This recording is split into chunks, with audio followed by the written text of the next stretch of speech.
ಹಸಿರಿನ ಪ್ರಶಾಂತವಾದ ವಾತಾವರಣ. ಹೇಗೆ ಸ್ಪೆಷಲ್ ಈ ಪ್ಲೇಸ್ ಅಂತ? ಹೀಗಿದು ಒಟ್ಟು 54 ಎಕರೆ ಭೂಮಿ ಇದು.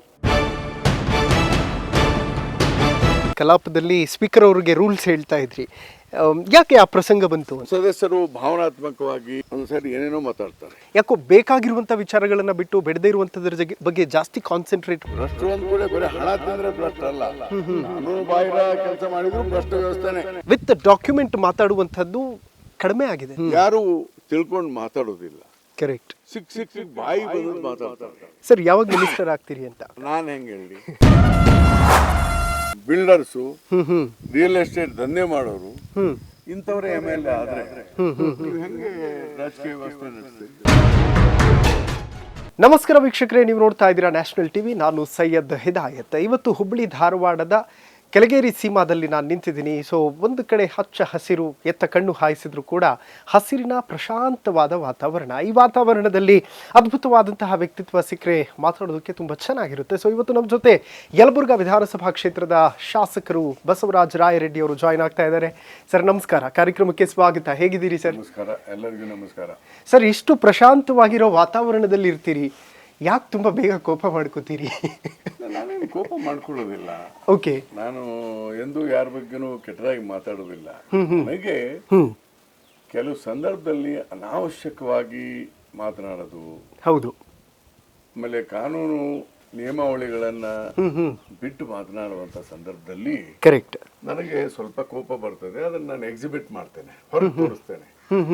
ಮತ್ತು ನಮ್ಮ ಉತ್ತರ ಕರ್ನಾಟಕದ ಭಾಷೆ ಸ್ವಲ್ಪ ಗಡುಸು ಭಾಷೆ. ಕರೆಕ್ಟ್. ಆಮೇಲೆ ಈ ಜಮೀನ್ದಾರಿ ಭಾಷೆ ಬೇರೆ. ಹೀಗಾಗಿ ನಿಮ್ಗೇನು ಅನ್ಸುತ್ತೆ, ಏನೋ ಬಹಳ ಕೋಪದಿಂದ ಮಾತಾಡ್ತಾರೆ ಅಂತ ಇದು ನಮ್ಮ ಸ್ವಭಾವ. ಆದ್ರೆ ನಾವು ಬಹಳ ಹೃದಯದಿಂದ ಬಹಳಷ್ಟು ಮೃದು ಇದ್ದೇವೆ. ಹೃದಯ ಬಹಳ ಮೃದು, ಮಾತು ಬಹಳ ಗಡುಸು. ಓಕೆ. ಹೀಗಾಗಿ ನಿಮ್ಮ ಹಳೆ ಮೈಸೂರಿನ ಜನಗಳಿಗೆ ನಾವೇನೋ ಕೋಪ ಬಂದು ಮಾತಾಡ್ತೀವಿ ಅನ್ನಂಗೆ ಆಗ್ತದೆ. ಇನ್ಫ್ಯಾಕ್ಟ್ ಸರ್ ಬನ್ನಿ ಸರ್, ಹೋಗ್ತಾ ಮಾತಾಡ್ತಾ ಇರುವ ಈ ಪ್ಲೇಸ್ ಎಷ್ಟು ಲೈಕ್ ಫಾಂಡೆಸ್ಟ್ ಮೆಮೊರಿಗಳು ತುಂಬ ಇರುತ್ತೆ ಸರ್ ಈ ಪ್ಲೇಸ್ ನಿಮಗೆ. ಹೇಗೆ ಸ್ಪೆಷಲ್ ಈ ಪ್ಲೇಸ್ ಅಂತ? ನೋಡಿ, ಇದು ನಾನು ಮೂಲತಃ ನಾವು ಜಮೀನ್ದಾರರು, ಓಕೆ, ಕೃಷಿಕರು.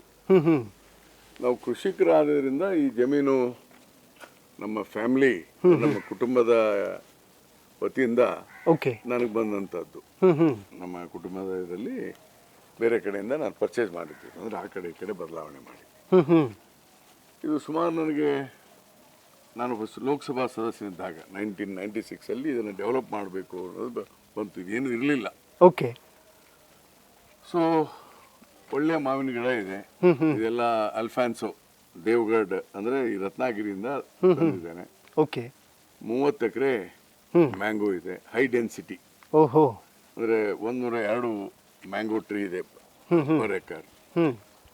ಆಮೇಲೆ ಒಂದು 10 ಎಕರೆ ಚಿಕ್ಕು ಅಂದ್ರೆ ಏನಂತೀರಿ ನೀವು?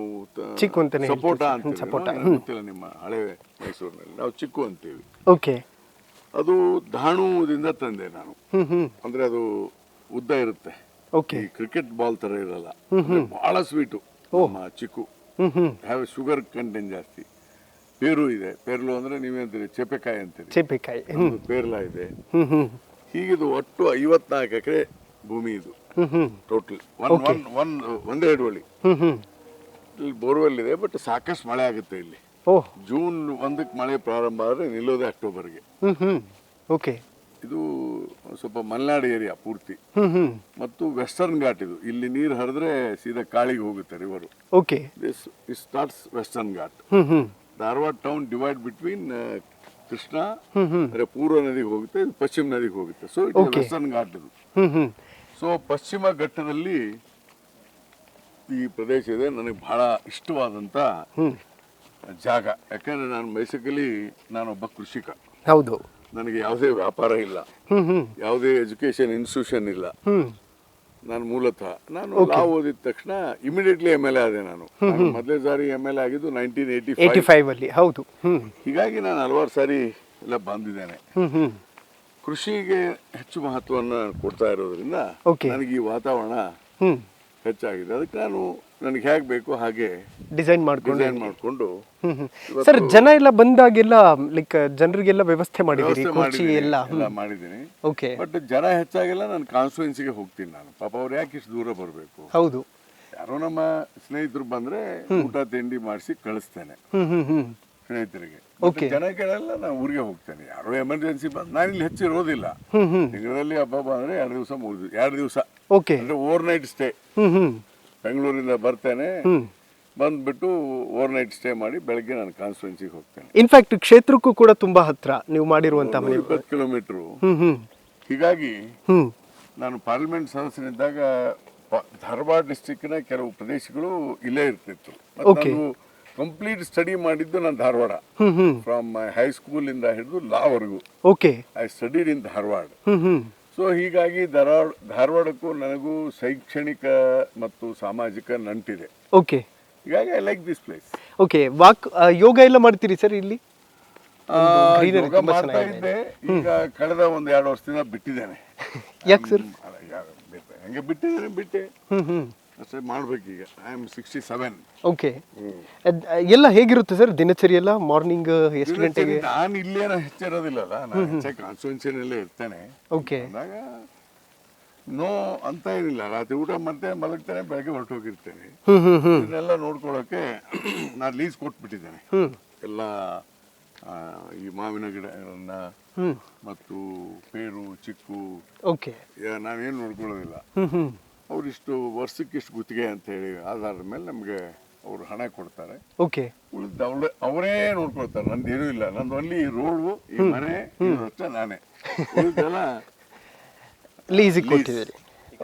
ಓಕೆ ಸರ್, ಎಷ್ಟು ಮರಗಳಿರ್ಬೋದು ಸರ್ ಟೋಟಲ್? ಅಂದ್ರೆ ನೋಡಿ, 2800 ಮಾವಿನ ಮರಗಳಿದಾವೆ. 2800. ಓಕೆ, ಅಂದ್ರೆ 1 ಎಕರೆಗೆ 102 ಮರ ಇದೆ. Into 30 acres. ಓಕೆ, 30,000 ಆಗಬೇಕು ಅಂದ್ರೆ 2800 ಇದೆ. ಚಿಕ್ಕು ಒಂದು 500 ಇದೆ, ಪೇರು ಒಂದು 500 ಇದೆ. ಅದು ಇದು ಮ್ಯಾಂಗೋ ಏನಿದೆಯಲ್ಲ, ಹೈ ಡೆನ್ಸಿಟಿ ಅಂತ. ಇಲ್ಲಿ ಲೋ ಡೆನ್ಸಿಟಿನೂ ಇದೆ. ಲೋ ಡೆನ್ಸಿಟಿನಲ್ಲಿ 35 ಇಂದ 40 ಮರಗಳು ಕೂಡ್ತವೆ. ಹೈ ಡೆನ್ಸಿಟಿಯಲ್ಲಿ 98 to 102 ಕೂಡ್ತವೆ. Okay, high density. High density ಏನಂದ್ರೆ ನಾವು ಅವಾಗ ಕಟ್ ಮಾಡ್ತಾ ಇರ್ಬೇಕು ಇದನ್ನ.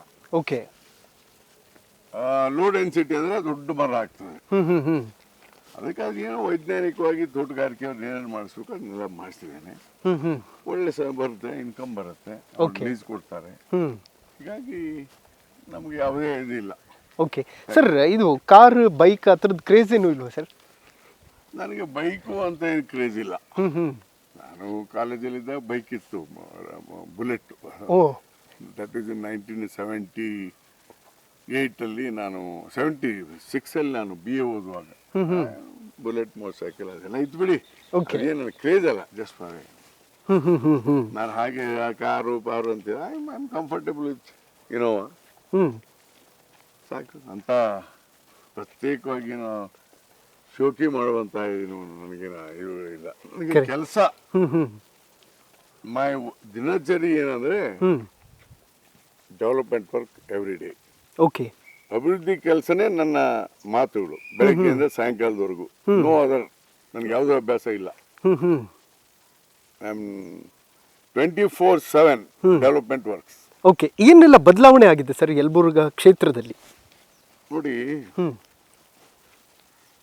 ಯಲಬುರ್ಗಾ ವಿಧಾನಸಭಾ ಕ್ಷೇತ್ರ ನಮ್ಮ ರಾಜ್ಯದಲ್ಲಿ ಅತ್ಯಂತ ಹಿಂದುಳಿದಂತ ತಾಲೂಕ. ನಂಜುಂಡಪ್ಪ ವರದಿ ಇದೆಯಲ್ಲ, ನಂಜುಂಡಪ್ಪ ವರದಿಯ ಪ್ರಕಾರನೂ ಕೂಡ ದೇವದುರ್ಗವನ್ನು ಬಿಟ್ಟು ಅತ್ಯಂತ ಸಾಮಾಜಿಕವಾಗಿ, ಶೈಕ್ಷಣಿಕವಾಗಿ ಮತ್ತು ಆರ್ಥಿಕವಾಗಿ ಅತ್ಯಂತ ಹಿಂದುಳಿದಂತ ಕ್ಷೇತ್ರ ಯಲಬುರ್ಗಾ. ಬಾಟಮ್ ಇಂದ ವಿ ಆರ್ 2. ಓಕೆ, ನಾನು ಯಾವಾಗ 1978-80 ನಾನು ಗ್ರಾಜುಯೇಷನ್ ಮಾಡಿ, I completed my law in 81-82 and I completed my LLM course in 83. Okay, course, not exam. 85 ನಾ ML ಆದ್ನಲ್ಲ. ಆವಾಗ ನಮ್ಮ ತಾಲೂಕಾ ಬಹಳ ಹಿಂದುಳಿದಿತ್ತು. ಹ್ಮ್ ಹ್ಮ್ ತಾಲೂಕಾ ಕೇಂದ್ರ ಇವತ್ತು ನಮ್ದು ಹಳ್ಳಿನೇ, ಯಾವುದೇ ಪಟ್ಟಣ ಇಲ್ಲ. ಓಕೆ. ಪಟ್ಟಣ ಇಲ್ಲ.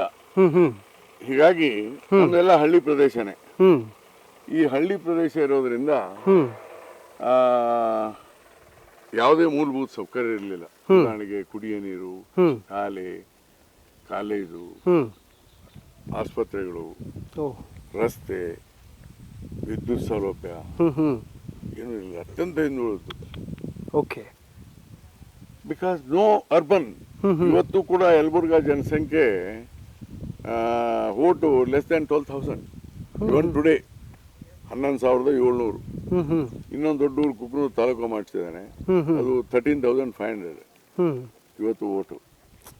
ಹೀಗಾಗಿ ನಾನು ನಮ್ಮ ಸ್ವಂತ ಹಳ್ಳಿಗೆ ಹ್ಮ್ ಈ ಹೈವೇದಿಂದ ಇಷ್ಟು ಒಳಗೆ ಬರಬೇಕು. ಏನಿದೆ ಅಲ್ಲಿ ಬಂದ್ರಲ್ಲ, ಹ್ಮ್ ಹ್ಮ್ ಇಷ್ಟು ಒಳಗಡೆ ಬರಲಿಕ್ಕೆ ರಸ್ತೆ ಇಲ್ಲ. ಓಕೆ. ನಡ್ಕೊಂಡೇ ಬರ್ಬೇಕು ನೀವು, ಕಾರು ಬರ್ತಿದ್ದಿಲ್ಲ, ಇಷ್ಟೇ ರಸ್ತೆ. ಇದು ಬಹಳ ದೊಡ್ಡದಿದು. ಹ್ಮ್ ಇಂಥ ಪರಿಸ್ಥಿತಿ ಇತ್ತು. ಹ್ಮ್ ಹ್ಮ್ ನನಗೆ ಸ್ವಲ್ಪ ಪ್ರೇರಣೆ ಇತ್ತು. ಹ್ಮ್ ನಮ್ಮ ತಂದೆಯವರು ಸ್ವಲ್ಪ ಸ್ವಾತಂತ್ರ್ಯವರು, ಸಾಮಾಜಿಕ ಹೌದು. ಕಾರ್ಯಕರ್ತರು ಮತ್ತು ವ್ಯಾಪಾರಿಗಳಿದ್ದರು. ಹ್ಮ್ ಹ್ಮ್ ಅವರ ಜೊತೆಗೆಲ್ಲ ಇರುವಂಥ ರಾಜಕೀಯ ವ್ಯವಸ್ಥೆ ನೋಡಿ ಹ್ಮ್ ನಾನು ಶಾಸಕನಾಗಿ ಒಂದಿಷ್ಟು ಅಭಿವೃದ್ಧಿ ಮಾಡಬೇಕಂತ ತೀರ್ಮಾನ ಮಾಡಿ ಹ್ಮ್ 1985ರಲ್ಲಿ ಹ್ಮ್ ಹ್ಮ್ ನಾನು ಜನತಾ ಪಾರ್ಟಿಯಿಂದ ಹೌದು. ಕಂಟೆಸ್ಟ್ ಮಾಡಿದೆ. Hmm hmm so I won the election. Hmm that was my first election. ಸನ್ಮಾನ್ ರಾಮಘಟ್ ನಗಡಿ ಅವರು ನಮ್ಮ ಕುಟುಂಬಕ್ಕೆ ಪರಿಚಯ ಇರೋದ್ರಿಂದ ಹ್ಮ್ ಹ್ಮ್ ನಮ್ಮ ರಾಜಕೀಯ ಗುರುಗಳು ಬಂಗಾರಪ್ಪನವರು ಓಕೆ. ಮತ್ತು ಅಬ್ದುಲ್ ನಜೀರ್ ಸಾಹೇಬರು ನಮ್ಗೆ ಬೆಳೆಸಿದಂತು. ಕರೆಕ್ಟ್. ನೀರ್ ಸಾವಂತನೇ ಫೇಮಸ್ ಅಲ್ಲ ಸರ್ ಅಬ್ದುಲ್ ನಜೀರ್. ಹೀಗಾಗಿ ಅವ್ರ ಸಹಾಯದೊಂದಿಗೆ ನಾವು ನಮ್ಮ ತಾಲೂಕನ್ನ ಡೆವಲಪ್ ಮಾಡಲಿಕ್ಕೆ ತೀರ್ಮಾನ ಮಾಡಿದ್ವಿ. ಓಕೆ. ಇದು ಬಹಳ ದೊಡ್ಡ ಕಥೆ ಇದೆ ತಾಲೂಕಾದ್ದು. ಹ್ಮ್ ಹ್ಮ್ ವೆನ್ ಐ ಟೂರ್ಡ್ ಮೈ ತಾಲೂಕಾ, ಅಂದ್ರೆ ನಾನು ಚುನಾವಣೆಯಲ್ಲಿ ಎಲ್ಲ ಹಳ್ಳಿಗೆ ಹೋಗಕ್ಕಾಗಿಲ್ಲ. ನಂದು 140 ವಿಲೇಜ್ 140. ಓಹೋ. ಅದರಲ್ಲಿ ಸುಮಾರು ಒಂದು 90 ಹಳ್ಳಿಗೆ ರೋಡೇ ಇಲ್ಲ. ಹ್ಮ್ ಹ್ಮ್ ಇವನ್ ತಾಲೂಕು ಹೆಡ್ ಕ್ವಾರ್ಟರ್ಗೂ ಬರೀ ಒಂದು ಚಿಕ್ಕ ಡಾಂಬರ್ ರಸ್ತೆ. ಅಂದ್ರೆ almost more than 110 village no pucca roads. Okay. ಸುಮಾರು ಒಂದು 80 ಹಳ್ಳಿಗೆ ವಿದ್ಯುತ್ ಇಲ್ಲ. ಹ್ಮ್ ಹ್ಮ್ ಕುಡಿಯೋ ನೀರು ಟ್ಯಾಂಕ್ ಒಂದು 20-25 ಊರಲ್ಲಿ ಇರಬೇಕು. ಹ್ಮ್ ಹ್ಮ್ ಸುಮಾರು 40 ಹಳ್ಳಿಗಳಲ್ಲಿ ಹ್ಮ್ ಶಾಲೆನೇ ಇಲ್ಲ. ಹೈಸ್ಕೂಲ್ಗಳ ಸಂಖ್ಯೆ ಬರೀ 7. ಹ್ಮ್ ಹ್ಮ್ 40 ಹಳ್ಳಿಯಲ್ಲಿ ನೋ ಸ್ಕೂಲ್. ಓ. ಮಕ್ಕಳು 2 ಕಿಲೋಮೀಟರ್ ನಡ್ಕೊಂಡು first standard, second standard, third standard, fourth standard ಮುಂದೆ ಹೋಗ್ಬೇಕಾಗ್ತದೆ. ಮಕ್ಕಳೇ ನಡ್ಕೊಂಡು ಹೋಗ್ತಾ ಇದ್ರು ಫಸ್ಟ್ ಸ್ಟ್ಯಾಂಡರ್ಡ್ಗೆ. ಹ್ಮ್ ಹ್ಮ್ ಅವಾಗ ನಾನು ಟೂರ್ ಹಾಕಿದೆ. ಹ್ಮ್ ನಾನು ಟೂರ್ ಹಾಕಿದಾಗ ಕೆಲವೊಂದು ಪ್ರದೇಶಗಳಲ್ಲಿ ಹ್ಮ್ ಹ್ಮ್ ನಾನು ಚಪ್ಪಲಿನ ನನ್ನ ಕೈಯಲ್ಲಿ ಹಿಡ್ಕೊಂಡು ಪ್ಯಾಂಟು ಮೇಲೆ ಎತ್ಕೊಂಡು ಹಳ್ಳ ದಾಟ್ತಾ ಇದ್ದೆ. ಯಾಕಂದ್ರೆ ನೀರಿರೋ ಚಿಕ್ಕ ಚಿಕ್ಕ ಇಷ್ಟು ಹಳ್ಳ, ಹ್ಮ್ ಹ್ಮ್ ಅಲ್ಲಿ ನೀರು, ಅದರಲ್ಲಿ ಗಾಡಿ ಸಿಕ್ಕೊಂಡ್ಬಿಡೋದು. ಹ್ಮ್ ಹಿಡ್ಕೊಂಡು ಹೋಗಿ ಹಳ್ಳಿಗೆ ಹೋಗಿದ್ದೇನೆ. ಓ. ಅಲ್ಲಿ ಪರಿಸ್ಥಿತಿ ನೋಡಿ, ಶಾಲೆ ಇಲ್ಲ, ಮಕ್ಕಳ ಪರಿಸ್ಥಿತಿ ಇದೆಲ್ಲ ನೋಡಿ ಮೊದಲು ಎಲ್ಲ ಹಳ್ಳಿಗೆ ರಸ್ತೆ ಮಾಡಿಸ್ಬೇಕು, ಕಚ್ಚಾ ರಸ್ತೆ ಅಂತ ಹೇಳಿ ಹ್ಮ್ ಹ್ಮ್ ನಜೀರ್ ಸಾಹೇಬ್ರಿಗೆ ಹೇಳಿ ಈ ನ್ಯಾಷನಲ್ ರೂರಲ್ ಎಂಪ್ಲಾಯ್ಮೆಂಟ್ ಪ್ರೋಗ್ರಾಮ್ ಅಂತ ಇತ್ತು ಅವಾಗ, NREP. ಹ್ಮ್ ಹ್ಮ್ ಅಲ್ಲಿಂದ ಎಲ್ಲ ಹಳ್ಳಿಗಳಿಗೆ ಕಚ್ಚಾ ರಸ್ತೆ ಮಾಡಿಸ್ತೆ. ಓಕೆ. ಓ. ಅಂದ್ರೆ ಮಣ್ಣಿನ ರಸ್ತೆ ಕಚ್ಚಾ. ಹ್ಮ್ ದೆನ್ ಕಡಿ ಹಾಕಿ ಮೆಟ್ಲು ಮಾಡಿ ಹಾಕಿ ಕೊಡ್ಲಿಕ್ಕೆ ಅನುವು ಮಾಡಿದ್ರು. ಹ್ಮ್ ಹ್ಮ್ ಹೀಗಾಗಿ ಒಂದು ಸ್ಟಾರ್ಟಿಂಗ್ 3-4 ವರ್ಷದಲ್ಲಿ hmm you can say almost 110 village, 120 village out of 140 okay. ಪಕ್ಕಾ ರಸ್ತೆ ಆಯ್ತು, ಅಂದ್ರೆ ಮೆಟ್ಲಾಯ್ತು. ಹ್ಮ್ ಹ್ಮ್ ಕೆಲವು ಹಳ್ಳಿಗೆ ಡಾಂಬರು ಮಾಡಿದೆ. ಹ್ಮ್ ತದನಂತರ 70 ಹಳ್ಳಿಗೆ ವಿದ್ಯುತ್ ಇರಲಿಲ್ಲ. ಹ್ಮ್ ಹ್ಮ್ JH Patel was A electricity minister. ಅವ್ರಿಗೆ ಹೇಳಿ ಎಲ್ಲ ಹಳ್ಳಿಗೆ ವಿದ್ಯುತ್ ಹಾಕಿಸ್ದೆ. ಹ್ಮ್ ತದನಂತರ ಈ ಮಕ್ಕಳು ಶಾಲೆಗೆ ಹೇಳಿದ್ನಲ್ಲ, ಒಂದು ಹಳ್ಳಿ ನಾನು ಹಳ್ಳಿಗೆ ಹೋಗ್ತಾ ಇದ್ದೆ. ಅವಾಗ ಕಾರು ಏನು ಇರ್ತಿರ್ಲಿಲ್ಲ ನಮ್ಮ ಹತ್ರ, ಈ ಸರ್ಕಾರಿ ಹಳೆ ಜೀಪ್ಗಳು ಇರ್ತಾ ಇದ್ವು. ಓಕೆ. ಆ ಜೀಪಲ್ಲಿ ಹೋಗ್ತಾ ಇದ್ದೆ. ಹ್ಮ್ ಹ್ಮ್ ಒಂದು ಕಡೆ ಹುಡುಗರು ನಡ್ಕೊಂಡು ಬರ್ತಾ ಇದ್ರು, ಹಾಫ್ ಹ್ಯಾಂಡ್ ಹಾಕೊಂಡು. ಅವಾಗ ಇನ್ನೂ ಮಕ್ಕಳಿಗೆ ಡ್ರೆಸ್ ಇರಲಿಲ್ಲ, ಬರ್ತಾ ಇದ್ರು. ನಾನು ನಿಲ್ಲಿಸ್ದೆ. ಎಲ್ಲಿ ಹೋಗ್ತಾ ಇದ್ದೀರಿ ಅಂತ ಕೇಳಿದೆ. ಸರ್ ಇಂಥ ಊರಿಗೆ ಹೋಗ್ತಾ ಇದ್ದೀವಿ. ಹ್ಮ್ ಏನು ಓದ್ತಾರೆ ಸರ್? ನಾ 3rd ಸ್ಟ್ಯಾಂಡರ್ಡು, ಇವನು 2nd ಸ್ಟ್ಯಾಂಡರ್ಡು, 4th ಸ್ಟ್ಯಾಂಡರ್ಡು ಅಂತ ಅವ್ರು ಪರಿಚಯ ಮಾಡಿಕೊಂಡ್ರು. ಹ್ಮ್ ಅದು ರಸ್ತೆ ಇಲ್ಲ ಬೇರೆ, ಹ್ಮ್ ಹ್ಮ್ ಅದು ಒಂಥರ ಹಳ್ಳದ ಥರ ರಸ್ತೆ. ಅಲ್ಲಿ ನಡ್ಕೊಂಡು ಹೋಗ್ತಾ ಇದ್ರು ಹುಡುಗರು. ನಾನು ಅವ್ರಿಗೆ ಅಪೋಸಿಟ್ ಹೋಗ್ತಾ ಇದ್ದೆ. ಓಕೆ. ಒಂದು 5 ನಿಮಿಷದಲ್ಲಿ ಆ ಹಳ್ಳಿ ತಲುಪಿದೆ. ಹ್ಮ್ ಹ್ಮ್ ಆ ಹುಡುಗರು ಯಾವ ಹಳ್ಳಿಯಿಂದ ಬರ್ತಾ ಇದ್ರು. ಅಲ್ಲಿ ಕೇಳಿದೆ ಅವ್ರ ತಂದೆ ತಾಯಿನ, ಏನ್ರಿ ನಿಮ್ಮ? ಇಲ್ಲ ಸರ್, ನಮ್ಗೇನಿಲ್ಲ, ನಮ್ಮ ಮಕ್ಕಳು 15-20 ಮಕ್ಕಳು ಶಾಲೆಗೆ ಹೋಗ್ತಾರೆ, ಹ್ಮ್ ಹ್ಮ್ ನಮಗೆ ಶಾಲೆನೇ ಇಲ್ಲ. ಓ 1st ಸ್ಟ್ಯಾಂಡರ್ಡ್ ಇಲ್ಲ ಅಂದಮೇಲೆ ಏನು ಮಾಡ್ತಾನೆ ಅವನು? ಅದಕ್ಕೆ ನಾನೇನು ಮಾಡಿದೆ, ಹ್ಮ್ ವಿದ್ಯಾಮಂತ್ರಿಗಳು ರಾಚಯ್ಯ ಇದ್ರು. ಅವ್ರಿಗೆ ಸರ್ ನಮಗೊಂದು 40 ಶಾಲೆ ಬೇಕು, ಈ ವರ್ಷ ಅಷ್ಟೇ ಹೇಗೆ ಸಾಧ್ಯ, ಹೊಸದಾಗಿ ಕೊಡ್ತೇನೆ ಒಂದೆಲ್ಲ. ಆವಾಗ ನನಗೊಂದು ಐಡಿಯಾ ಬಂತು. ಹ್ಮ್ ಸರ್ ಶಾಲೆಗಳನ್ನು ಕೊಡಬೇಕಾದ್ರೆ ನೆಕ್ಸ್ಟ್ ಇಯರ್ ಮಾಡ್ತಾ ಹೋಗೋಣ ಸರ್. ಹ್ಮ್ ಹ್ಮ್ ನಾನು ನಮ್ಮ BO ಮಾತಾಡಿ ಒಂದು ಹೊಸ ವ್ಯವಸ್ಥೆ ಮಾಡ್ತೀನಿ, ಓಕೆ. ಅದಕ್ಕೂ ಅನುಮತಿ ಕೊಡಿ. ಓಕೆ. ನಮ್ಮ BO ಕರೆಸ್ತೆ, ಬ್ಲಾಕ್ ಎಜುಕೇಶನ್ ಆಫೀಸರ್. ಹ್ಮ್ ಹ್ಮ್ ಈ 40 ಹಳ್ಳಿಗಳೇನಿದ್ವಲ್ಲ, ಅಲ್ಲಿ ಟೀಚರ್ನ ಅವ್ರೇನು ಹುಡುಗರು, ಯಾವ ಹುಡುಗರು ಶಾಲೆಗೆ ಹೋಗ್ತಾ ಇದ್ರಲ್ಲ ಬೇರೆ ಹಳ್ಳಿಗೆ, ಹ್ಮ್ ಹ್ಮ್ ಅಲ್ಲಿ ಹೆಡ್ ಮಾಸ್ಟರ್ ಕರೆಸಿದೆ. ಓಕೆ. ಕರೆಸಿ ಏನು ಹೇಳಿದೆ ಅವ್ರಿಗೆ, ಮಕ್ಕಳು ಶಾಲೆ ನಡ್ಕೊಂಡ್ ಬರ್ತಾರಲ್ಲಪ್ಪ ಆ ಊರಿಂದ, ನಿಮಗೆ ಹ್ಮ್ ಬರ್ತಾರೆ ತಾನೆ ಮಕ್ಕಳು, ಹೌದು. ನಿಮ್ಮ ಟೀಚರ್ಗಳೇ ಆ ಊರಿಗೆ ಹೋಗಿ ಶಾಲೆ ಯಾಕೆ ಹೇಳಬಾರ್ದು? ಓಹೋ ಓಕೆ. You understand? ಕರೆಕ್ಟ್, ಹೌದು. Reverse. Hmm hmm sir, it's a very good idea. Hmm ನಮ್ಮ ಟೀಚರ್ಗಳನ್ನ ನಾವು ರೆಡಿ ಮಾಡ್ತೀವಿ ಸರ್, ಅವರೇ 2 ಕಿಲೋಮೀಟರ್ ನಡ್ಕೊಂಡು ಹೋಗಿ ಹ್ಮ್ ಆ ಹುಡುಗರಿಗೆ ಶಾಲೆ ಹೇಳಿ ಬರ್ತಾರೆ. ಅಲ್ಲಿ ಕಟ್ಟಡ ಇಲ್ಲ, ದೇವಸ್ಥಾನ ಇರುತ್ತಲ್ಲಪ್ಪ ನಮ್ಮಲ್ಲಿ, ಹನುಮಾನ್ ದೇವಸ್ಥಾನ, ಅದು ಕರೆಕ್ಟ್. ಆ ದೇವಸ್ಥಾನದಲ್ಲೇ ಹ್ಮ್ ದೇವಸ್ಥಾನದಲ್ಲೇ ಹ್ಮ್ ಹ್ಮ್ ನಾವು ಶಾಲೆಗಳನ್ನ ಪ್ರಾರಂಭ ಮಾಡೋಣ. ಹ್ಮ್ ಹ್ಮ್ ಕುರ್ಚಿ ಮೇಜನ್ನ ಹಳ್ಳಿ ಜನ ಕೊಡಿಸು ಅಂತ ಹೇಳ್ತೇನೆ. ಹ್ಮ್ ಕುರ್ಚಿ ಮೇಜು ಟೀಚರ್ಗೆ, ಓಕೆ.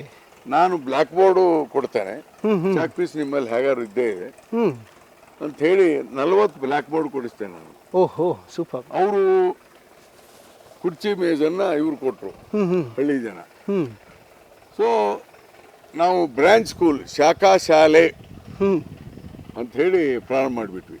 ಓಕೆ. ಶಾಖಾ ಶಾಲೆ, ಸರ್ಕಾರಿ ಶಾಖಾ ಶಾಲೆ ಆ ಊರು. ಓಕೆ, ಬಟ್ ಕಾನ್ಸೆಪ್ಟ್ ಸೊ ತುಂಬಾ ಇಲ್ಲಿ ಚೆನ್ನಾಗಿದೆ. ಟೀಚರು, ಹ್ಮ್ ಹ್ಮ್ ಇಲ್ಲಿ ಟೀಚರ್ ಹೋಗಿ ಅಲ್ಲಿ ಹೋಗ್ಬೇಕು, ಓಕೆ. ಸರತಿ ಮೇಲೆ ಹೋಗಿ ಸ್ಟಾರ್ಟ್ ಮಾಡಿದ್ರು. ಹ್ಮ್ ಹ್ಮ್ ಮಕ್ಕಳ ಸಂಖ್ಯೆ ಅಧಿಕವಾಯಿತು. ಓಕೆ. ಒಂದು ವರ್ಷ ಹಿಂಗೆ ನಡೆಸಿದ್ವಿ. ಹ್ಮ್ ಹ್ಮ್ ತದನಂತರ ಹ್ಮ್ by ಲಕ್ಕಿಲಿ PV Narasimha Rao was the prime minister. ಹ್ಮ್ ಹ್ಮ್ ಈ ಆಪರೇಷನ್ ಬ್ಲ್ಯಾಕ್ ಬೋರ್ಡ್ ಅಂತ ಹೇಳಿ ಒಂದು ಯೋಜನೆ ಬಂತು. ಕರೆಕ್ಟ್. ಹ್ಮ್ ಆ ಇದರಲ್ಲಿ 40 ಸ್ಕೂಲ್ ಸ್ಯಾಂಕ್ಷನ್ ಆಗಿಬಿಡ್ತು. ಸೂಪರ್. ನಾನು NREPಯಲ್ಲಿ 40 ಸ್ಕೂಲ್ ರೂಮ್ ಕಟ್ಟಿಸಿದ್ದೆ ಆಲ್ರೆಡಿ. ಹ್ಮ್ ಹ್ಮ್ ಆ ಆಪರೇಷನ್ ಬ್ಲ್ಯಾಕ್ ಬೋರ್ಡ್ ಅಲ್ಲಿ 2 ಸ್ಕೂಲ್ ಬಂದ್ಬಿಡ್ತು. ಹ್ಮ್ ಹ್ಮ್ ಪ್ಲಸ್ ಟೀಚರ್ ಪೋಸ್ಟ್ ಸ್ಯಾಂಕ್ಷನ್ ಆಯಿತು. ಓಕೆ. ಹಣ ಇವು ಪೋಸ್ಟ್ ಕ್ರಿಯೇಟ್ ಆಗಿಬಿಡ್ತು. ಹ್ಮ್ ಹ್ಮ್ ಸೊ ವಿದಿನ್ 2-3 ಇಯರ್ಸ್ ಹ್ಮ್ ಈ 40 ಹಳ್ಳಿಗಳಲ್ಲಿ 3 ಶಾಲಾ ಕೊಠಡಿ, ಹ್ಮ್ 2 ಟೀಚರ್ ಆಗಿಬಿಟ್ರು. ಓಹ್. ಸೊ 85 to 89 ನನ್ನ ಮೊದಲೇ ಇದರಲ್ಲಿ ಹ್ಮ್ ಎಲ್ಲ ಹಳ್ಳಿಗಳಲ್ಲಿ ಪ್ರಾಥಮಿಕ ಶಾಲೆ ಆಯಿತು. ಹೊಸ ಹೈಸ್ಕೂಲ್ಗಳು ಒಂದು 7-8 ಹೈಸ್ಕೂಲ್ ಕೊಡಿಸಿದ್ದೆ. ಓಕೆ. ಒಂದು ಜೂನಿಯರ್ ಕಾಲೇಜ್ ಇರಲಿಲ್ಲ ನಮ್ಮಲ್ಲಿ, not even one including Yelburga. ಸ್ವಲ್ಪ ಜೂನಿಯರ್ ಕಾಲೇಜ್ ಕೊಡಿಸಿದೆ. ಹ್ಮ್ ಹ್ಮ್ ಹೀಗಾಗಿ ಇವತ್ತು ಶಾಲೆಗಳು ನಮ್ಮ ತಾಲೂಕಿನಲ್ಲಿ, ನೀವು ಬಿಲೀವ್ ಮಾಡ್ತಿರೋ ಇಲ್ವೋ, ಓಕೆ. LKG ಇಂದ PG ವರೆಗೆ ನಮ್ಮ ತಾಲೂಕಿನಲ್ಲಿ ಶಾಲೆಗಳು, ಕಾಲೇಜುಗಳು ಇವೆ. ಓಹ್. ನೋಡಿ, ಇನ್ನು 3 ವರ್ಷದಲ್ಲಿ ಹ್ಮ್ ಹ್ಮ್ ನಮ್ಮ ತಾಲೂಕಿನಲ್ಲಿ ಹೈಸ್ಕೂಲ್ ಮಾಡಲಿಕ್ಕೆ ಜಾಗ ಇಲ್ಲ. ಹ್ಮ್ ಹ್ಮ್ ಹೈಸ್ಕೂಲ್ ಮಾಡ್ಲಿಕ್ಕೆ ಜಾಗನೇ ಇಲ್ಲ ಇನ್ನೂ 2-3 ವರ್ಷದಲ್ಲಿ. ಹ್ಮ್ ಹ್ಮ್ ಈ ವರ್ಷನೂ ನಾನು 6 ಪ್ರೌಢಶಾಲೆ ತಗೊಂಡಿದ್ದೀನಿ. ಈ Okay. ವರ್ಷ ಅಂದ್ರೆ ಈಗ just 2-3 months back 3 junior college ತಗೊಂಡೆ, ಬೇರೆ ಎಲ್ಲೂ ಕೊಟ್ಟಿಲ್ಲ. ಹ್ಮ್ ಅದಕ್ಕೆ ಬೇರೆ ಬೇರೆ ಹಣವನ್ನು ನಾನೇ ಜೋಡಿಸ್ಕೊಟ್ಟಿದ್ದೇನೆ. ನಮ್ಮ KKRDB ಕಲ್ಯಾಣ ಕರ್ನಾಟಕದಲ್ಲಿ ಹಣ ಇತ್ತು. ಹ್ಮ್ ಹ್ಮ್ ಸ್ಯಾಲ್ರಿ ನಾವೇ ಕೊಡ್ತೇವೆ, ಸಂಪೂರ್ಣ ಕಟ್ಟಡ ನಾವೇ ಕಟ್ತೇವೆ. ಹ್ಮ್ ಹ್ಮ್ ರಾಜ್ಯ ಸರ್ಕಾರದ ಪಾತ್ರನೇ ಇಲ್ವಲ್ಲ, Correct. ಸ್ಯಾಲ್ರಿ ನಾವೇ ಕೊಡ್ತೇವೆ. ಹ್ಮ್ ಹ್ಮ್ 3 ವರ್ಷ ಸ್ಯಾಲ್ರಿ ನಾವು ಕೊಟ್ಟ ಮೇಲೆ ರಾಜ್ಯ ಸರ್ಕಾರ ವಿಲ್ ಟೇಕ್ ಓವರ್, ಬಿಲ್ಡಿಂಗ್ ನಾವೇ ಕಟ್ಬಿಡ್ತೇವೆ. ಅದೇ ಥರ ಜೂನಿಯರ್ ಕಾಲೇಜ್. ಹೀಗಾಗಿ ಈಗ 6 ಹೈಸ್ಕೂಲು, 3 ಜೂನಿಯರ್ ಕಾಲೇಜ್ ಆಗಿದೆ. ಓಕೆ. ಈಗ ನನ್ನ ತಾಲೂಕಿನಲ್ಲಿ ಹ್ಮ್ ಸುಮಾರು 65 ಮೇಲೆ ಹೈಸ್ಕೂಲ್ ಆಗಿದೆ. ಹ್ಮ್ ಹ್ಮ್ ಇನ್ನು 15 ಊರಲ್ಲಿ, ಹ್ಮ್ ಅಂದರೆ ಎರಡು ಬೂತ್ ಇರೋದು, ಓಕೆ. ಅಂದರೆ 2 ಬೂತ್ಸ್ ಇರೋಂಥ ಊರಲ್ಲಿ 12-15 ಇದೆ. ಹ್ಮ್ ಹ್ಮ್ ಹ್ಮ್ ಮಾಡಿಬಿಟ್ರೆ 85 ಶಾಲೆ ಆಗುತ್ತೆ ಹೈಸ್ಕೂಲ್. ಓ ಬೇಕಾಗಿಲ್ಲ ನಮಗೆ. ಇನ್ನು ಬರೀ ಸಿಂಗಲ್ ಬೂತ್ ಉಳಿತು. ಒಂದು ಬೂತ್ ಅಂದರೆ ಒಂದು 700-800 ಇರೋಂಥದ್ದು. ಹೌದು. ಅಂದರೆ ಈ 3 ವರ್ಷದಲ್ಲಿ ನಿಮಗೆ ಒಟ್ಟಾರೆ ಹೈಸ್ಕೂಲ್ ಆಗುತ್ತೆ. ಈಗ ಜೂನಿಯರ್ ಕಾಲೇಜು ಸುಮಾರು 25 ಆಯಿತು. ಡಿಗ್ರಿ ಕಾಲೇಜ್ ಒಂದು 4 ಮಾಡಿದರೆ ಇನ್ಕ್ಲೂಡಿಂಗ್ ರೆಸಿಡೆನ್ಸಿಯಲ್. ದೆನ್ ಮೇಜರ್ ಅಂದರೆ ನನ್ನ ಈ ವಸತಿ ಶಾಲೆಗಳು. The first Jawahar Navodaya Vidyalaya start ಆಗಿದ್ದು ಯಲಬುರ್ಗಾದಲ್ಲಿ, ಕುಕ್ನೂರಲ್ಲಿ. ಫಸ್ಟ್ ಪಿ ಯು ನರ್ಸರು ನಾನೇ ಹೋಗಿ ಪಿ ಯು ನರ್ಸರು ಅವ್ರು ರಿಕ್ವೆಸ್ಟ್ ಮಾಡಿ ತಗೊಂಡು ಬಂದೆ. ದೆನ್ ಈ ಒಂದು 15 ಮೊರಾರ್ಜಿ ದೇಸಾಯಿ ವಸತಿ ಶಾಲೆ ಇದೆ ಅಂತ ನನ್ನ ಕಾನ್ಸ್ಟಿಟ್ಯೂನ್ಸಿ. ಗೊತ್ತಲ್ಲ ಮೊರಾರ್ಜಿ ದೇಸಾಯಿ? ಹೌದು ಸರ್.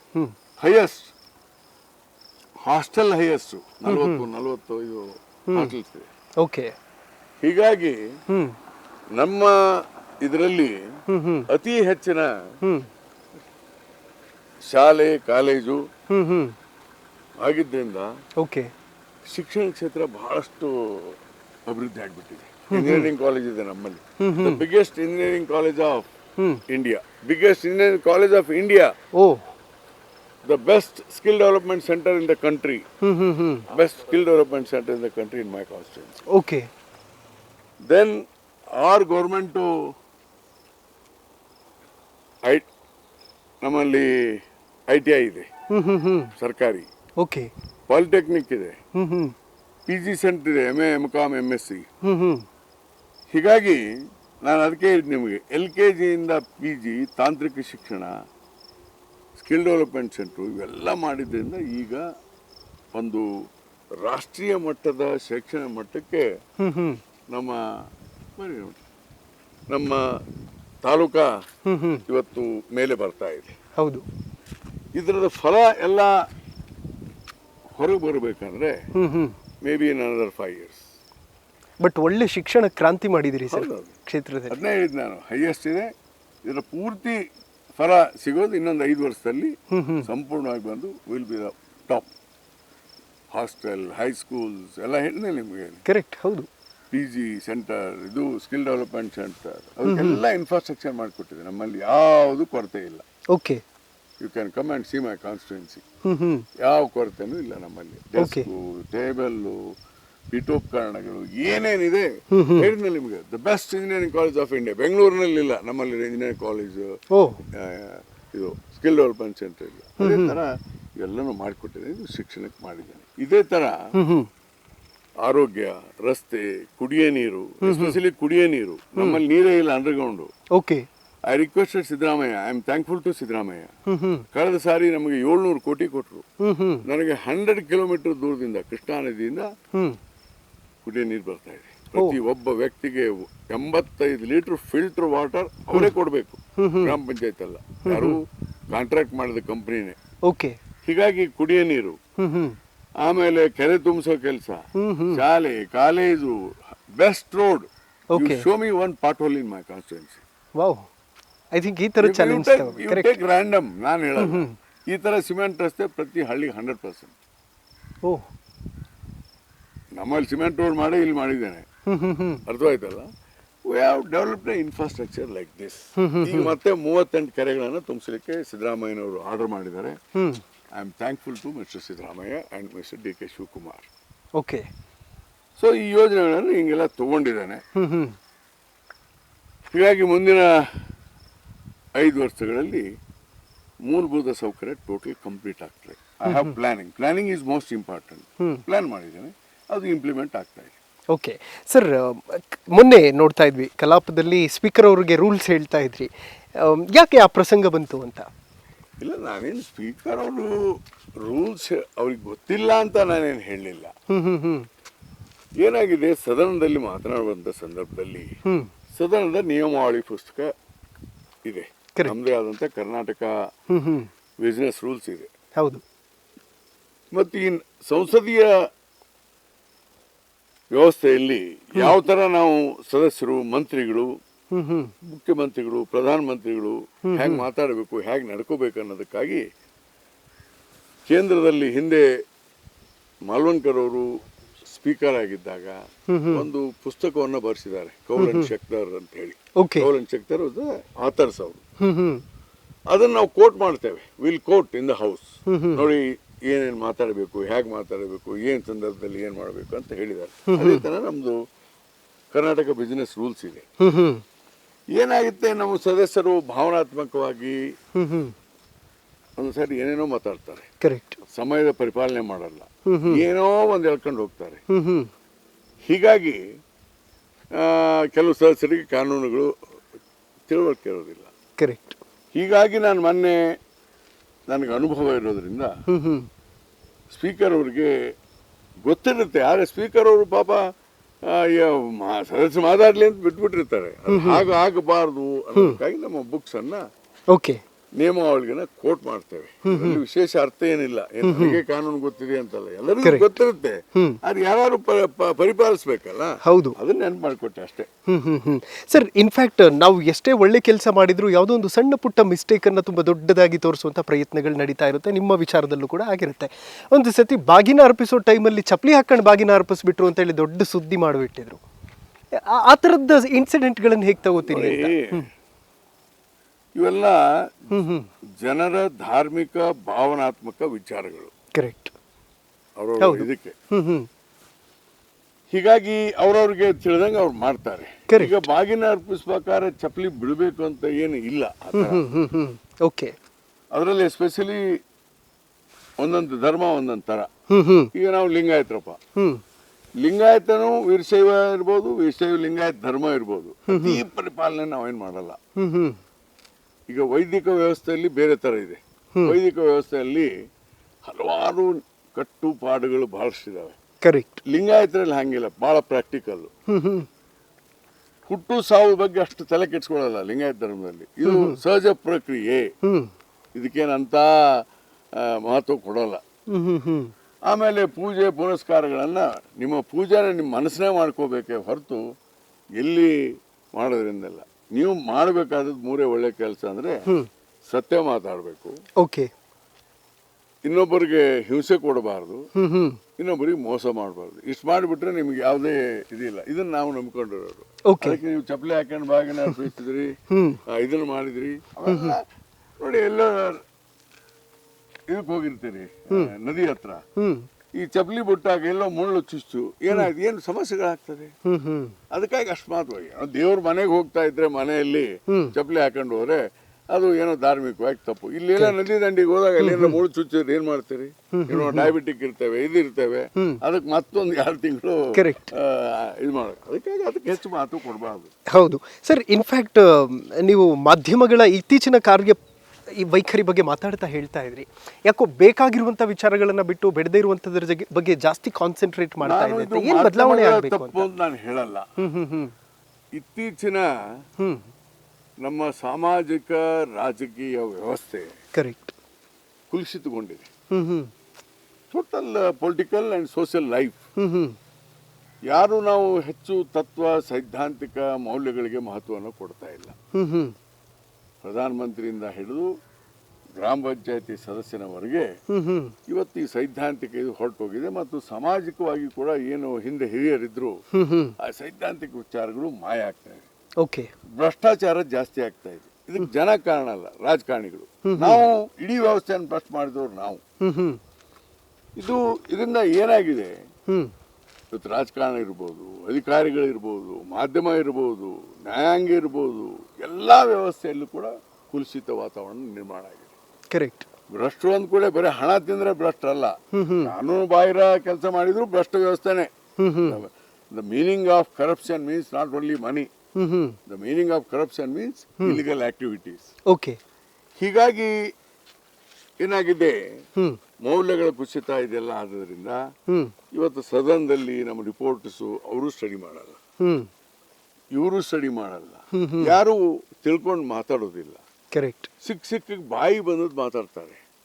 ಆಮೇಲೆ ನಮ್ಮ ಮಾಧ್ಯಮಗಳು ಕೂಡ ಏನಾಗ್ಬಿಟ್ಟಿದೆ, ಈ ಮಸಾಲಾ ಮನೋರಂಜನೆನ ಅವ್ರಿಗೆ ಬೇಡ, ಇವ್ರಿಗೆ ಬೇಡ, ಇವ್ರು ಹಂಗೆ ಮಾತಾಡಿದ್ರು ಅಂತ ಹೇಳಿ ತೋರಿಸೋದಕ್ಕೆ ಹೆಚ್ಚು ಮಹತ್ವ ಕೊಡ್ತಾರೆ. ವಿಷಯ ಆಧಾರಿತ ವಿಚಾರಗಳನ್ನ ಕರೆಕ್ಟ್ ಮಾಧ್ಯಮಗಳು ತರಬೇಕು. ಯಾರು ಇಂಥ ಕೆಟ್ಟ ಶಬ್ದಗಳಲ್ಲಿ ಬೈತಾರೆ, ಯಾರು ಇದು ಮಾಡ್ತಾರೆ, ಅವ್ರ ಬಗ್ಗೆ ಕವರೇಜೇ ಕೊಡಬಾರ್ದು. ಯಾರು ಮಾಧ್ಯಮದವರು ತಾವೇ ಕಡಿಮೆ ಆಗ್ತಾರೆ. ಕರೆಕ್ಟ್. ನೀವು ಮಾತಾಡ್ತಾ ಇರೋದನ್ನ ತೋರಿಸಿದಾಗ ಅವ್ರಿಗೇನಾಗುತ್ತೆ, ಓ ನಾವು ಹಿಂಗೆಲ್ಲ ಮಾತಾಡ್ತೇವೆ ನೋಡಿ ನಮ್ಮ ಟಿವಿನಲ್ಲೆಲ್ಲ ಮತ್ತೆ ಮನೋರಂಜನೆ ಆಗಿಬಿಟ್ಟಿದೆ. ಅದಕ್ಕೆ ನಾನು ಹೇಳಿದ್ದು ಇದು ನೈತಿಕತೆಯ ಮೌಲ್ಯದ ಕುಸಿತ. ಕರೆಕ್ಟ್.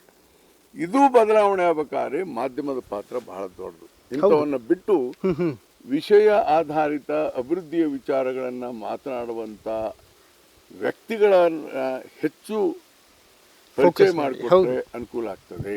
ಮತ್ತು ವಿಧಾನಮಂಡಲದಲ್ಲಿ ಕೂಡ ವಿಷಯಾಧಾರಿತ ಮತ್ತು ವಿಚಾರವಂತವಾಗಿ ಮಾತಾಡೋದನ್ನ ತೋರಿಸಬೇಕು, ಪತ್ರಿಕೆಯಲ್ಲಿ ಬರೀಬೇಕು ಅಂತ ನನ್ನ ಮನವಿ ಯಾರಿಗೆ, ನಮ್ಮ ಮಾಧ್ಯಮಗಳಿಗೆ, ಸ್ನೇಹಿತರಿಗೆ. Correct sir. ಇನ್ಫ್ಯಾಕ್ಟ್ ಈಗಾಗಲೇ ಹೋಮ್ವರ್ಕ್ ಮಾಡ್ತಾ ಇದ್ರಿ ಬರಗಾಲದ ಬಗ್ಗೆ ಮಾತಾಡಬೇಕು ಅಂತ. ಅಂದರೆ ಕಂಪ್ಯಾರಿಟಿವ್ಲಿ ಒಂದಷ್ಟು ಸ್ಟೇಟಸ್ಗಳನ್ನು ಇಟ್ಕೊಂಡು ವಿತ್ ಡಾಕ್ಯುಮೆಂಟ್ ಮಾತಾಡುವಂಥದ್ದು ಕಡಿಮೆ ಆಗಿದೆ. ತುಂಬಾ ಜನ ಬಾಯಿಗೆ ಬಂದಂಗೆ ಎಲ್ಲ ಮಾತಾಡ್ತಾರೆ, ಕಲಾಪದಲ್ಲಿ ನೋಡ್ತಾ ಇರ್ತೀವಿ.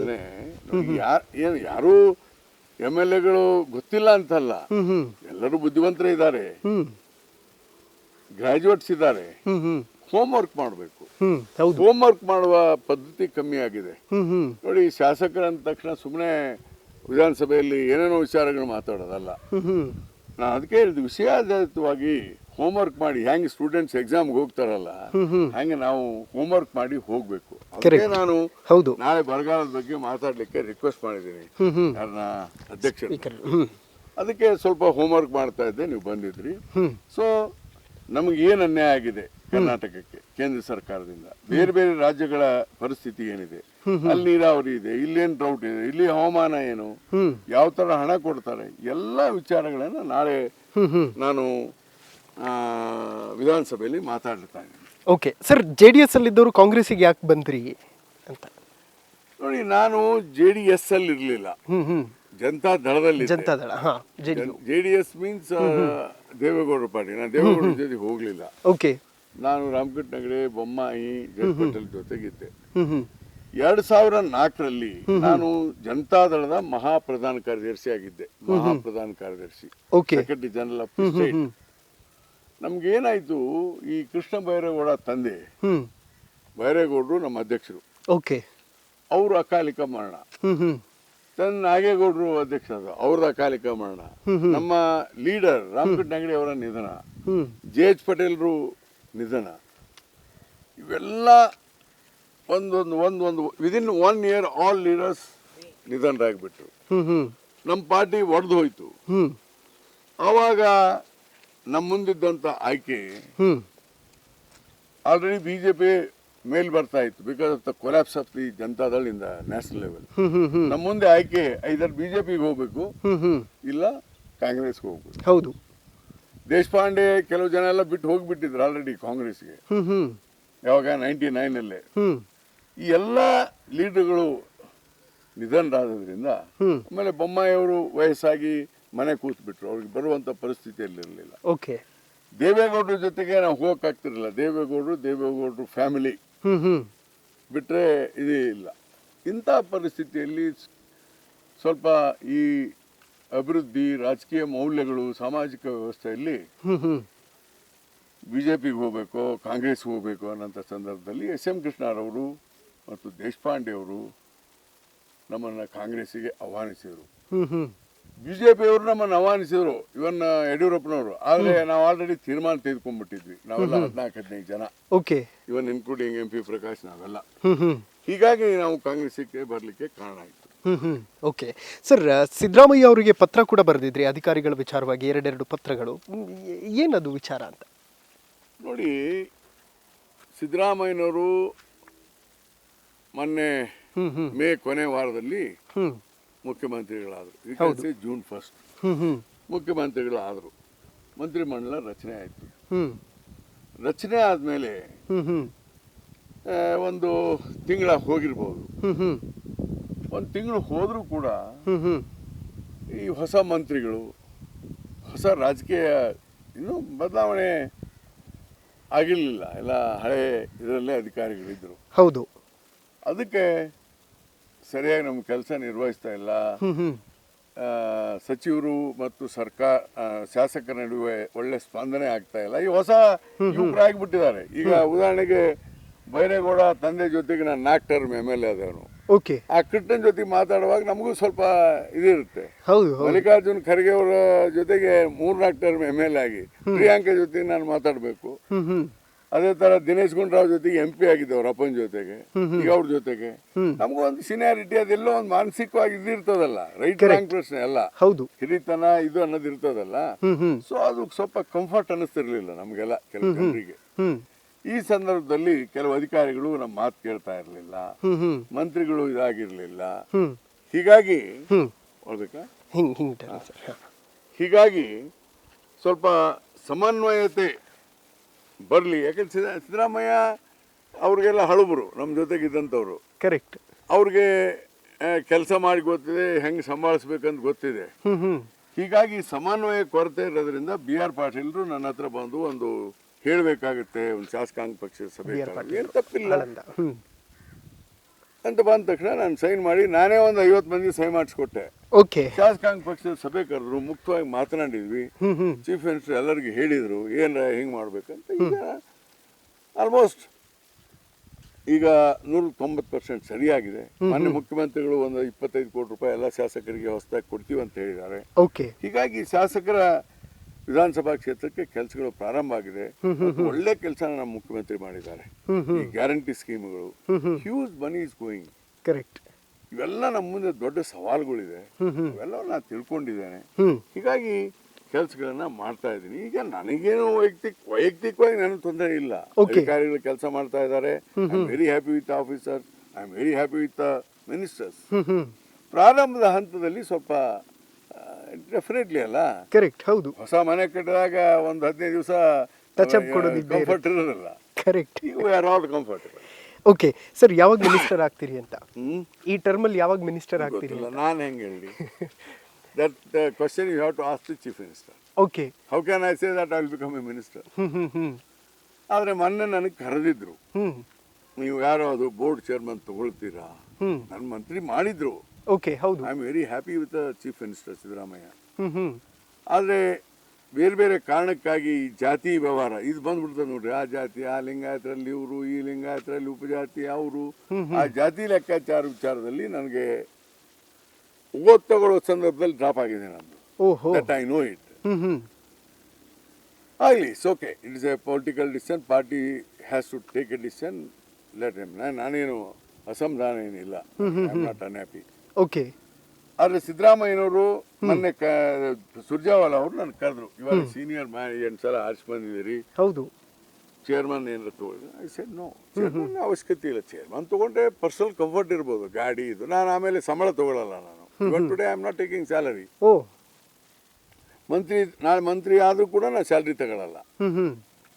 ಐ ಆಮ್ ಸರ್ಟನ್ ಮೌಲ್ಯಗಳನ್ನು ನಾನು ಪಾಲಿಸ್ಕೊಂಡು ಬಂದಿದ್ದೀನಿ, ಪಾಲಿಸ್ತೇನೆ.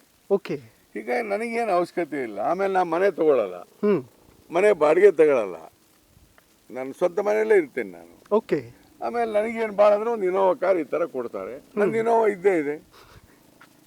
ಕರೆಕ್ಟ್. ಹೀಗಾಗಿ ಐ ಆಮ್ ನಾಟ್, ನನಗೇನು ಹಣದ ವಿಚಾರದಲ್ಲಿ ಕ್ರೇಜ್ ಇಲ್ಲ. ಇದು ಹಣ ಮಾಡಬೇಕು ಅನ್ನೋದು ಒಂದು ಡಿಸೀಸ್, ಇದು ಮಾನಸಿಕ ರೋಗ ಇದು. ಓಕೆ. I am happy. ಎಷ್ಟು ವರ್ಷ ಬದುಕ್ತೀವಿ ಈಗ ನಾವು? I am 67. I am happy. ಹೀಗಾಗಿ ನನಗೆ ಹಣ ಮಾಡ್ಬೇಕನ್ನಂತ ಮಾನಸಿಕ ರೋಗ ಇಲ್ಲ. ಅಭಿವೃದ್ಧಿ ಮಾಡ್ಬೇಕನ್ನಂತ ಒಂದು ಹಂಬಲ ಇದೆ. ಆ ಹಿನ್ನೆಲೆಯಲ್ಲಿ ನನಗೆ ಚೇರ್ಮನ್ ಆದರೆ ಏನೂ ಪ್ರಯೋಜನ ಆಗಲ್ಲ. ನೋಡಿ, ಅಭಿವೃದ್ಧಿ ಮಾಡುವಂತ ಜನರ ಕೆಲಸ ಕೊಡ್ಲಿಕ್ಕೆ ಏನಾರ ಕೊಡ್ತೀನಿ ಅಂದ್ರೆ ಕೊಡಿ ಅಂತ ಮುಖ್ಯಮಂತ್ರಿಗಳು ಇವ್ರಿಗೆ ಹೇಳಿದೆ, ಸುರ್ಜೇವಾಲಾಗೆ. Correct. Yes, will find a way.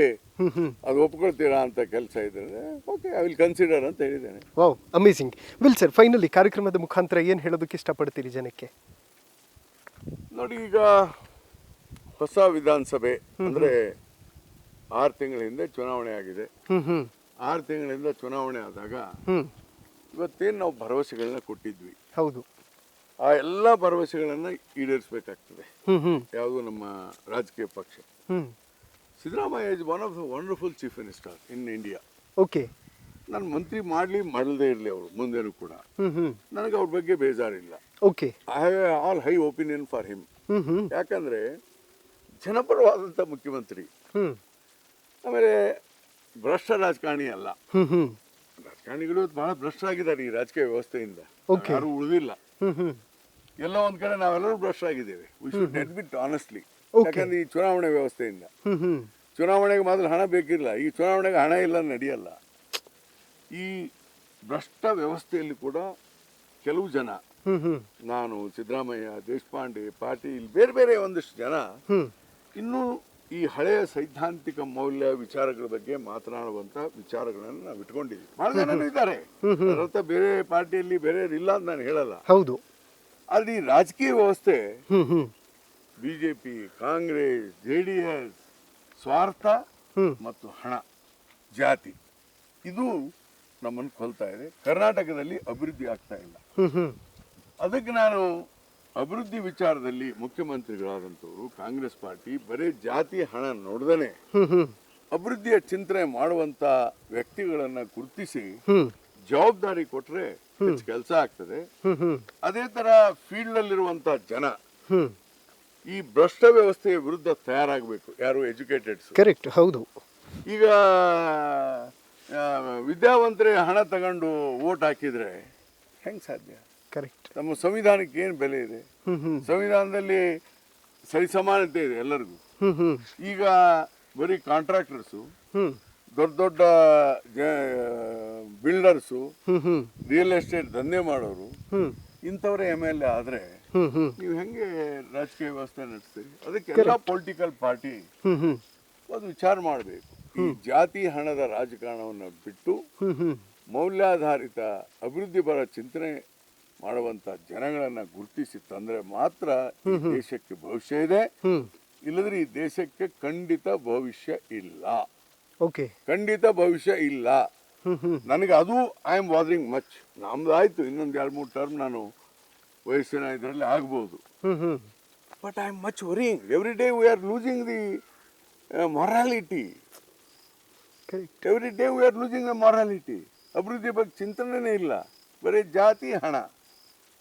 ಹೀಗಾಗಿ ಇದ್ರ ಬಗ್ಗೆ ಬಹಳ ಸಮಗ್ರವಾದಂತ ಚಿಂತನೆ ನಮ್ಮ ಪ್ರಧಾನಮಂತ್ರಿ ಮೋದಿಯವರಿಂದ ಹಿಡಿದು ಕೆಳ ಹಂತದಲ್ಲಿ ಆಗ್ಬೇಕಾದ್ರೆ ಪ್ರಧಾನಮಂತ್ರಿ ಮೋದಿಯವರು, ನಮ್ಮ ರಾಹುಲ್ ಗಾಂಧಿಯವರು, ಮಲ್ಲಿಕಾರ್ಜುನ್ ಖರ್ಗೆ ಇರ್ಬೋದು, ಬೇರೆ ಬೇರೆ ಪಾರ್ಟಿ ಮುಖಂಡರಿರ್ಬೋದು, ಸಿದ್ದರಾಮಯ್ಯನವರಂತ ಮುಖ್ಯಮಂತ್ರಿಗಳಿರ್ಬೋದು, ಇವರೆಲ್ಲರ ಒಂದು ಸಭೆ ಮಾಡಿ ಮುಂದಿನ ದಿನಮಾನಗಳಲ್ಲಿ ರಾಜಕೀಯ ವ್ಯವಸ್ಥೆಯನ್ನು ಸರಿ ಮಾಡೋದಕ್ಕೆ ಒಂದು ನೀತಿ ಪಾಠ, ನೀತಿ ಸಂಹಿತೆಯನ್ನು ತಂದರೆ ಮಾತ್ರ ಈ ದೇಶಕ್ಕೆ ಭವಿಷ್ಯ ಇಲ್ಲ. Okay, well, thank you so much sir. ತುಂಬ ಖುಷಿ ಆಯಿತು ತಮ್ಮ ಜೊತೆ ಮಾತಾಡಿ. ಲೈಕ್ ಅಭಿವೃದ್ಧಿ ಮತ್ತು ಅದರ ಜೊತೆಗೆ ಶಿಕ್ಷಣಕ್ಕೆ ಎಷ್ಟು ಮಹತ್ವ ಕೊಡಬೇಕು ಅನ್ನುವಂಥದ್ದು ಮಾಡಿರುವಂಥ ಕೆಲಸದಲ್ಲಿ ಗೊತ್ತಾಗುತ್ತೆ. ಅದರ ಜೊತೆಗೆ ಇನ್ನಷ್ಟು ಕೆಲಸ ಕಾರ್ಯಗಳು ನಿಮ್ಮ ಕಡೆಯಿಂದ ಆಗಲಿ, ಆದಷ್ಟು ಬೇಗ ಮಂತ್ರಿ ಆಗಿ. Thank you so much. Okay, ನೋಡಿದ್ರಲ್ಲ ವೀಕ್ಷಕರೇ, ಇದಿಷ್ಟು ಯಲಬುರ್ಗಾ ವಿಧಾನಸಭಾ ಕ್ಷೇತ್ರದ ಶಾಸಕರ ಮಾತುಗಳು. ಅದೇನೇ ಇದ್ರೂ ಕೂಡ ಅವರ ಥಾಟ್ ಪ್ರೋಸೆಸ್ ಏನಿದೆ, ಸೊ ಅದು ಒಂದು ಹಂತದಲ್ಲಿ ದೇಶವನ್ನು ಯಶಸ್ಸಿನತ್ತ ಕೊಂಡೊಯ್ಯುವಂತಹದ್ರಲ್ಲಿ ಸಹಕಾರಿಯಾಗುತ್ತೆ ಅನ್ನುವಂಥದ್ದು ನಮ್ಮ ಆಶಯ ಕೂಡ. ನೋಡ್ತಾ ಇರಿ ನ್ಯಾಷನಲ್ ಟಿವಿ. ನಾನು ಸೈಯದ್ ಹಿದಾಯತ್.